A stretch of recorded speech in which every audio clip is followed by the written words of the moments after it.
এই সাংবাদিক সম্মেলনে উপস্থিত আছেন আমার বামদিকে কংগ্রেস নেতা প্রাক্তন বিধায়ক আতীশ কুমার ঝা, তার দিকে আছেন আমাদের ত্রিপুরা প্রদেশ কংগ্রেসের এসসি ডিপার্টমেন্টের চেয়ারম্যান শ্রী নিরঞ্জন দাস, আমাদের আদিবাসী নেতা টিঙ্কু দেববর্মা, চা মজদুর ইউনিয়ন তথা ত্রিপুরা প্রদেশ কংগ্রেসের ট্রেজারার জোশী ছেলে মহাশয় আছেন। আপনাদের অসংখ্য ধন্যবাদ। আজকের মেইন বিষয় হচ্ছে প্রধানমন্ত্রী শ্রী নরেন্দ্র মোদী সাহেবের 9 বছর রাজত্ব পূর্ণ হয়েছে এবং 9 বছর পূর্তি হিসাবে বিজেপি উৎসবের প্রস্তুতি নিচ্ছে। আর তখনই 9টা প্রশ্ন নিয়ে হাজির কংগ্রেস শিবির। জেনে নিন সেই 9টি প্রশ্ন।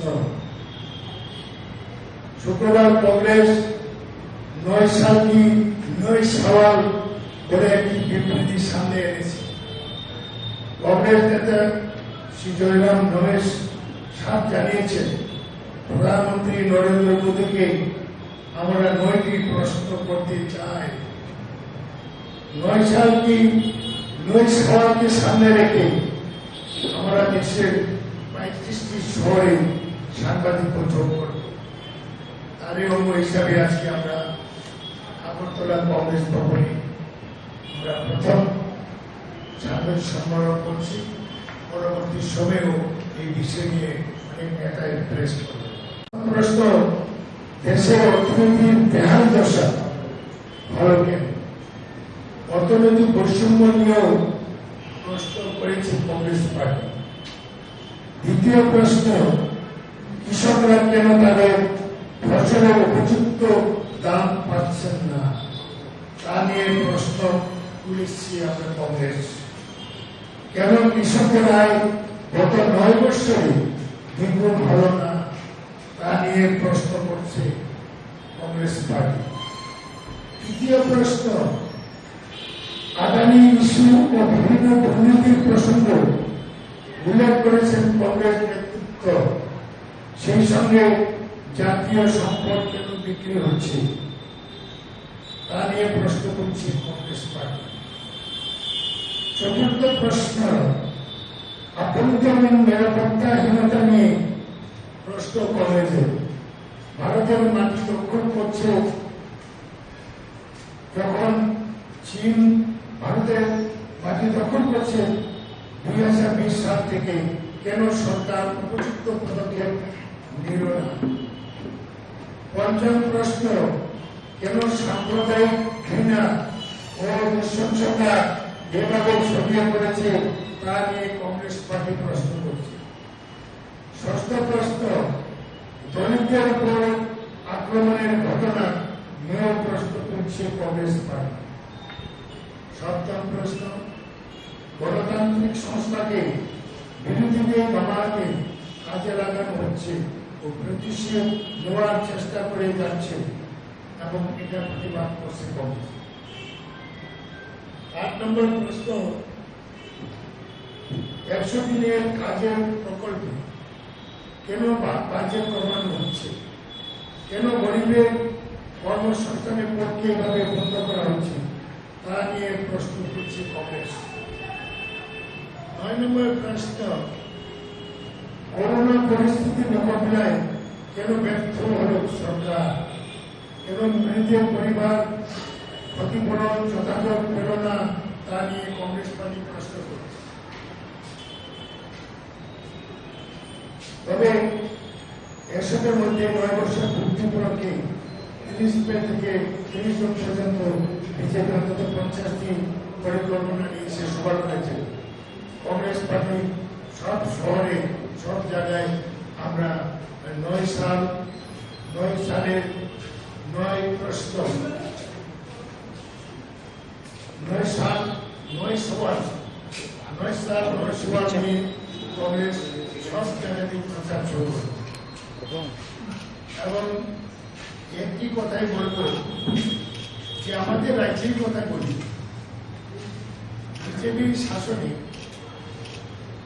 বিজেপির শাসনে কেন্দ্রে কংগ্রেস থাকতে যে ভাতা প্রকল্প চালু করা হয়েছিল বিভিন্ন স্তরে,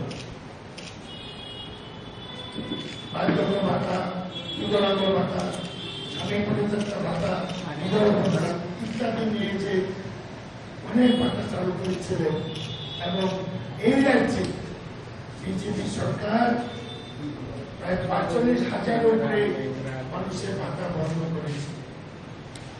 গরিব মানুষ, বিকলাঙ্গ, বৃদ্ধ বৃদ্ধা তাদের মুখে গ্রাস কেড়ে নিয়েছে। এই ৯ সালকে এই যে আমরা নৈতিক সমাজের পুরো এই সভাটা আমরা দিচ্ছি। এই রাজ্যে ১০,৩২৩ জন শিক্ষকের মুখে গ্রাস কেড়ে নিয়েছে। প্রতিশ্রুতি দিয়েছে এবং তারা রাজনৈতিক দৃষ্টিভঙ্গিতে তাদের সেই প্রতিশ্রুতি পূরণ করছে। এই রাজ্যে লক্ষ বেকারের চাকরির প্রতিশ্রুতি, তাদের কোনো চাকরি হচ্ছে না এবং এখানে আশীর্বাদকে দিয়ে বলাবো কালকে ওনারা সুদীপ বাবু, আশীষ বাবু টিপিসি চেয়ারম্যানের সাথে কথা বলেছেন রাজ্যের যুবক যুবতী কিভাবে বঞ্চিত হচ্ছে এই ব্যাপারে উনি আপনাদের সামনে বলছেন।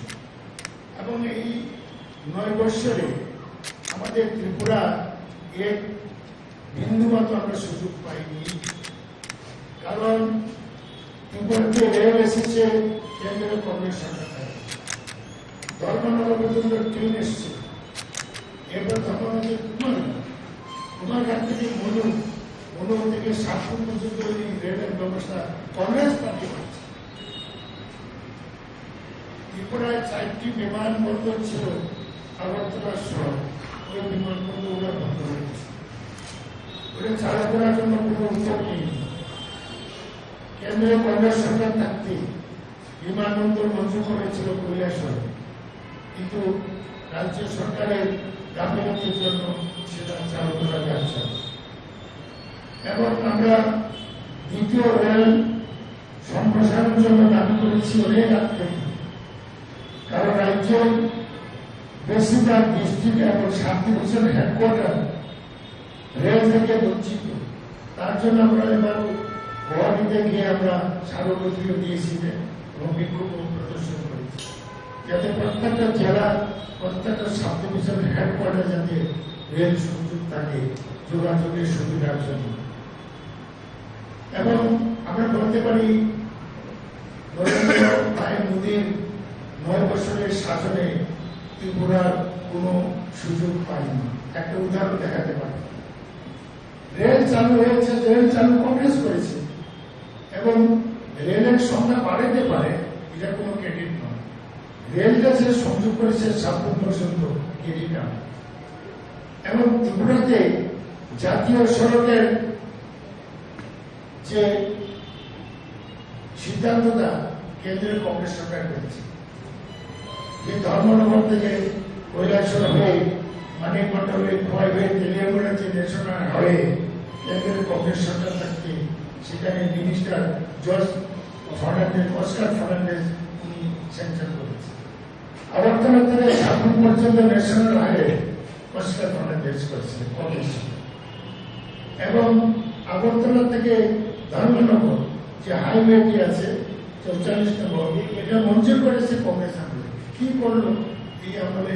এই 10 বছরে একটি এক্সাম্পল আমরা দেখাতে পারবে না, একটা এক্সাম্পল দেখাতে পারবে না, কিছু করেনি, শোষণ ছাড়া কিছু করে দলবাজি, শুধু দলবাজি, সন্ত্রাস, শোষণ, মাফিয়াগিরি এবং রাজ্যকে নেশায় রাজত্বে ডুবিয়ে দিচ্ছে। নেশা মুক্ত কথা বলে কিছু, যারাই বলে নেশা মুক্ত, তারা প্রত্যক্ষ হোক বা পরোক্ষ হোক তাদের যুক্ত রয়েছে, এটা আমরা জানতে পেরেছি।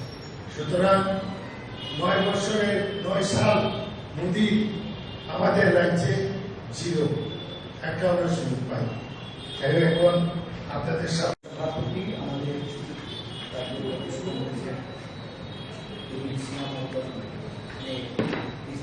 মাইকটা আপনি সামনে একটু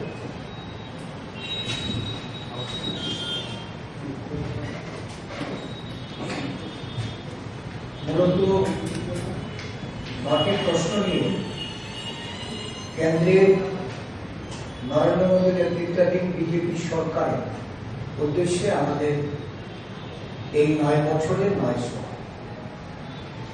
জাতীয় কংগ্রেস এই কর্মসূচির মাধ্যমে বিগত 9 বছরে বিভিন্ন ক্ষেত্রে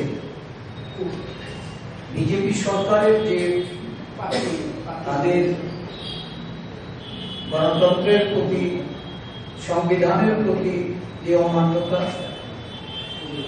এই দেশের জনগণকে কিভাবে প্রতারিত করা হয়েছে, মানুষের উপর কিভাবে নির্যাতন নামিয়ে নিয়ে আসে,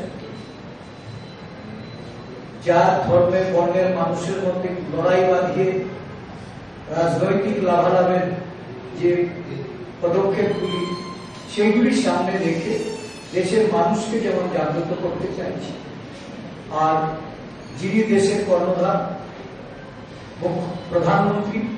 প্রধানমন্ত্রীর কাছ থেকে জবাব চাইছে। কারণ আমরা লক্ষ্য করছি এই 9 বছরে দেশের লোকতন্ত্র যখন কঠিন পরীক্ষার মধ্যে, সংবিধান যখন নানাভাবে ক্ষতবিক্ষত হয়েছে, দেশের মানুষ সরকারি আধা প্রতিষ্ঠান বা এজেন্সিগুলি তারা যখন বিরোধী দল থেকে শুরু করে বিভিন্ন বিশেষ মানুষকে যখন অবমাননা করা হয়, নির্যাতন করা হয়, দেশের প্রধানমন্ত্রী উনি মুখ বুঝে ওনার মুখে এই সম্পর্কে কোনো জবাব পাওয়া যায় না। লোকসভা বা রাজ্যসভার ক্ষেত্রেও প্রশ্ন করে যেমন উনি উত্তরদানে বিরত থাকেন, ঠিক তেমনি ভাবে বিরোধী দলের বিভিন্ন প্রশ্নের উত্তরে বা সাংবাদিকদের মুখোমুখি হয়ে এই সমস্ত বিষয়গুলি এড়িয়ে চলার একটা প্রচেষ্টা 9 বছরে দেশের মানুষ এটা উপলব্ধি করছে। আপনারা জানেন যে এই রাজ্যে দ্বিতীয়বারের জন্য বিজেপি নেতৃত্বাধীন সরকার প্রতিষ্ঠিত হয়েছে। কিভাবে প্রতিষ্ঠিত হয়েছে? তাদের সাহায্য নিয়ে এই সরকার পুনরায় ক্ষমতাসীন হয়েছে, কারণ এখানে ক্ষমতায় আসার মতো কোন ধরনের সুযোগ ছিল। ক্ষমতায় প্রতিষ্ঠিত হওয়ার পর যারা আচ্ছাদিনের নাম, সুশাসনের নাম, আইনের শাসনের কথা বলে সাধারণ বেকারদের তাদের প্রত্যাশা পূরণের লক্ষ্যকে সামনে রেখে উৎসাহিত করেছিল, যারা এই রাজ্যের উন্নয়নের বিকাশের কথা মানুষের সামনে রেখেছিল, আজকে এই রাজ্যের মানুষ তাদের কাছে উন্নয়ন যেমন অপরাধ, বেকারদের প্রত্যাশা পূরণেও তারা সম্পূর্ণভাবে ব্যর্থতার পরিচয় দিয়ে চলেছে। আগামী দিনগুলিতে এই রাজ্যের বেকারদের ভবিষ্যৎ নিয়ে ছিলেমিলি করার খেলার লক্ষ্যে একটার পর একটা সিদ্ধান্ত কেন্দ্রে নিয়েছি, যে সিদ্ধান্তগুলি এই রাজ্যের বেকারদের শুধু হতাশই করবে না, এই রাজ্যের বেকারদের বঞ্চিত করার একটা ষড়যন্ত্র রচিত হয়েছে। গতকাল আমাদের মাননীয় বিধায়ক সুদীপ রায় বর্মন সহ আমরা এই রাজ্যের ত্রিপুরা পাবলিক সার্ভিস কমিশন তার চেয়ারম্যানের সঙ্গে সাক্ষাৎ করি এবং একটা বিষয় ওনার নজরে আনার চেষ্টা। এটা শুধু নতুন কিছু নেই, এর আগেও বিধানসভায় এইগুলি উঠেছি, এর আগেও এই বিষয় নিয়ে নানাভাবে এই টিপিএসসি সহ আমাদের রাজ্য সরকারের গুচরে নিয়ে এর একটা স্থায়ী সমাধানের কথা বলা হচ্ছে। এই রাজ্যের বেকাররা যেন চাকরির ক্ষেত্রে তারা যেন সম্পূর্ণ সুযোগ গ্রহণ করতে পারে। আমরা দেখছি যে টিপিএসসিটা যে সমস্ত ইন্টারভিউ পাস করে এই রাজ্যে এগ্রি অফিসার, ভেটেরিনারি অফিসার বা গ্রুপ বি অফিসারদের ক্ষেত্রে যে নিয়োগের পদ্ধতি, এই পদ্ধতি এটাতে ত্রুটি, এই ত্রুটি বন্ধ করার জন্য বিভিন্নভাবে বলা সত্ত্বেও একের পর এক এই রাজ্যের যুবকদের বঞ্চিত করে এই ইন্টারভিউ কল করা হয়েছে। কালকের বিষয়টা বিস্তারিতভাবে শুধু বলেছেন, আমি শুধু এইটুকু বলবো, ইআরটিসি কে কম্পালসারি এবং স্থানীয় ভাষা বাংলা বা কন্নড়, এই দুটি ভাষাকে ডিজায়ারেবল এর নোটিফিকেশন দিয়ে এই রাজ্যের বেকার যুবকদের সুযোগ করে দেওয়া, এটা রাজ্য সরকারের দায়িত্ব।